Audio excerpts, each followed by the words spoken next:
How's it going, everyone? We are back with another weekly watch list. Hope you're all having a great day so far today.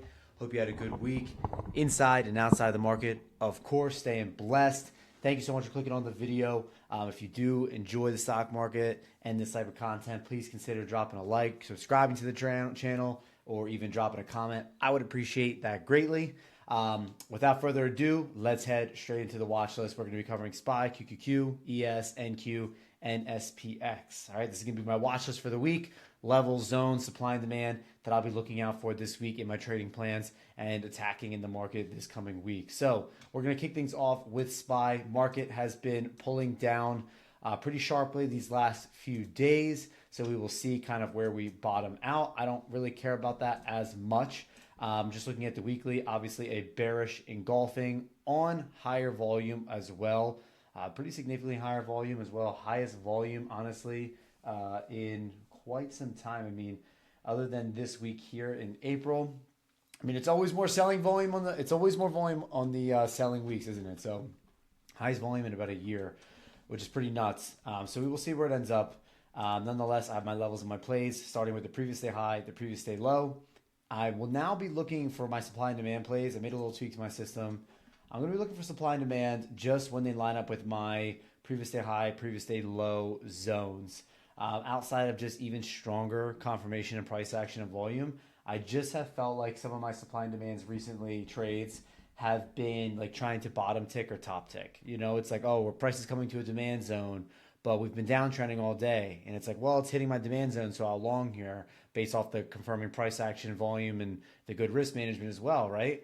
The risk to reward. But I feel like, okay, I'm trying to catch the bottom, you know? And I understand that with supply and demand, sometimes that is the case. But for my current situation and context, I'm not going to be doing that for the time being. I'm going to be matching it with my supply and demand zones, matching it with my previous day high, previous day low zones, which are going to be taking hierarchy here. So previous day high, in that previous day high, we have a 30-minute supply zone. So I'll be watching for rejection here, break and retest over this previous day high. My next zone up is going to be this 4-hour supply zone, which also happens to be a previous day low as well. This wick of the 4-hour zone happened to be the 4-hour previous day low as well. I have this level here as well. It was a previous day low that we had. We went untested, overnight pre-market situation when we were selling off. So I would look for any action up here. Again, it kind of just lines up with this zone. I just don't like to delete levels off my chart. So I'll fade them, make them blue, make them dotted. That's kind of my thing. As far as any demand zones go, don't have any strong demand other than a few previous day lows here at 617, down here at 616, and down here at 615. So again, these are all just previous day lows. No real like big demand zones on the 4-hour, the daily, anything like that I'm seeing at the moment, right? If we go down to the 4-hour here, like my next real demand zone is going to be this 45-minute demand all the way down here at 612.66. If anything, if we keep pulling back sharply, as far as high time frame levels, I mean, our previous all-time high up here in February, it's this 612 area seems like a strong area for a bounce. So we will pay attention to that. If we look at that on the lower time frame, that's going to be down here in this 45 demand area. So we'll see if price can move all the way down there.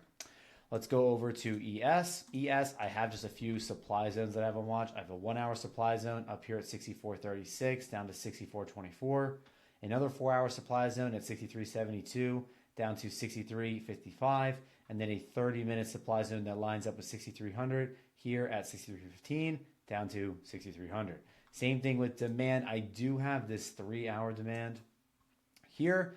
It's not my favorite look. I mean, it's this small red candle followed by this larger green, but it's not the best look.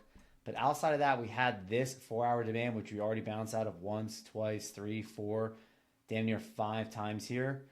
So I do have this on watch as well. In fact, I can honestly just bring this level up here. I'm sorry, this zone up here as well. Keep that on the chart on the higher time frame. It just doesn't look as clean on the lower time frames, but on the higher time frame, it looks good. But we did kind of bounce out of this 4-hour demand, so I'll look for price to bounce there. But again, with the market context, I'm definitely going to be favoring puts a bit more. Like I would love to see price come up, reject this 30-minute supply with really high volume, strong confirming price action for a move back down to these lows here. But underneath this demand, again, I have that 3-hour that looks okay. not my favorite here at 62.22. Really, I could see price moving through that down to 6,200. That could literally happen tonight when the futures open up. Let's go to NQ. Same thing. We have a lot of supply zones. We have one up here, this 4-hour supply zone, 23,811.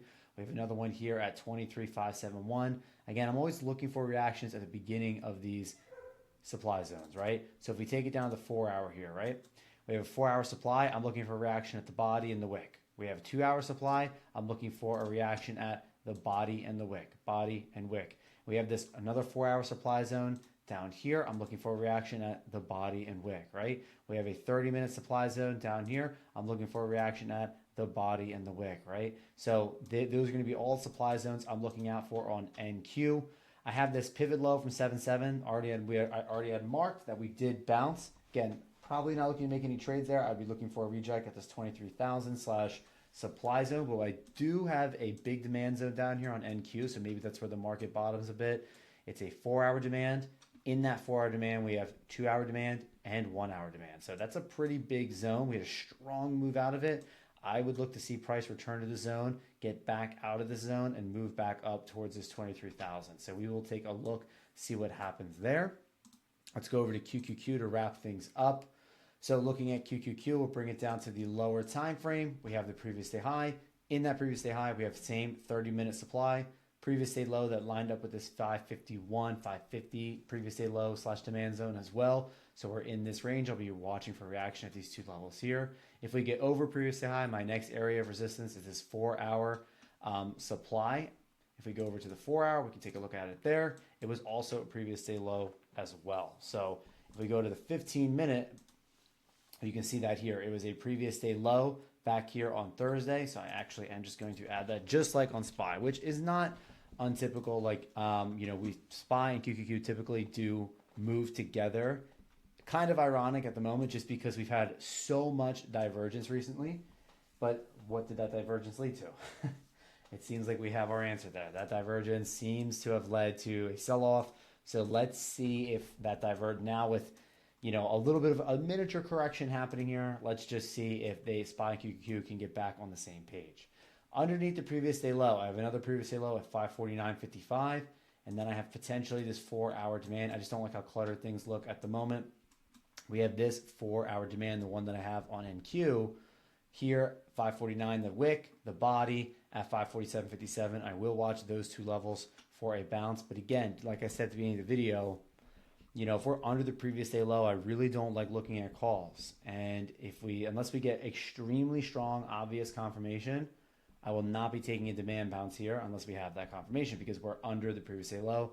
I really don't like to take calls under the previous day low and vice versa for previous day high. Don't really like to look at shorts, all right?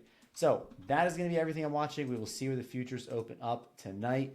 That said, thank you so much for watching the video. Again, if you did enjoy, if you love the stock market just as much as I do, you are passionate about it as I am, then please consider dropping a like, commenting on the video, subscribing to the channel. That would be greatly appreciated. I appreciate every single one of you. And as always, wishing you an amazing week inside and outside the market. And I'll see you all in the next watch list.